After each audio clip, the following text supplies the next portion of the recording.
Across Wisconsin and across the country, our Memorial Day traditions have been altered this year due to the ongoing pandemic. Parades, such as the ones in Twin Lakes and Janesville, have been canceled. Ceremonies, such as the one in Union Grove, are not happening this year in person.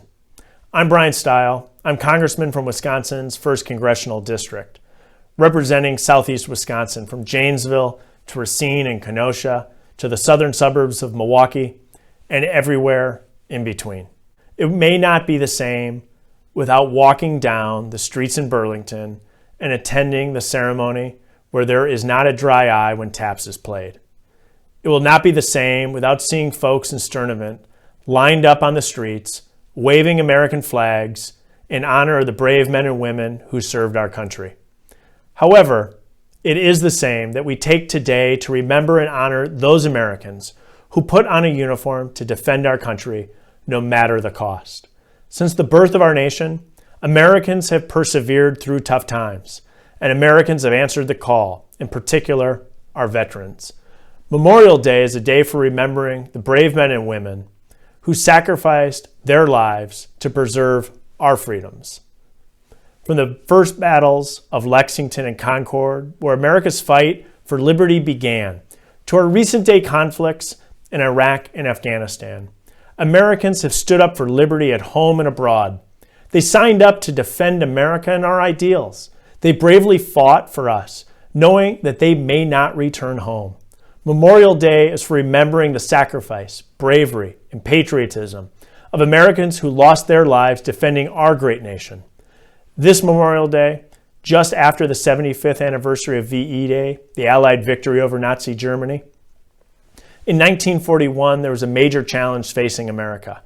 But ultimately, by working together, and in large part thanks to our veterans, we were able to overcome. Our service members set forth because of their love for America, their love for their family, their love for their fellow countrymen, and the love of their hearts for the ideals that America stands for. They fought for liberty and freedom, not only for our own country, but for those around the world. Sadly, many of these service members did not return home. We have Memorial Day to remember and honor our men and women in uniform who never returned home. From the battlefields of Europe to the jungles of Asia to the sands in the Middle East, freedom is not free. It comes at a tremendous cost. Men and women, fathers, mothers, sons, daughters, brothers, and sisters have sacrificed their lives to ensure that America remains free. This Memorial Day we remember. We remember the brave souls who died defending our liberty. We remember those who never made it home. And while our traditions may have changed this Memorial Day, our commitment to remembering those who paid the ultimate sacrifice has not changed. Today, 75 years after the end of World War II, we're battling an invisible virus. Our better days are ahead. We're continuing to make progress in this fight and charge through uncharted waters.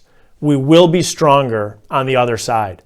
I'm confident of that. We'll leverage our shared commitment, American ingenuity, and strength of community. I wish you a blessed Memorial Day. Thank you.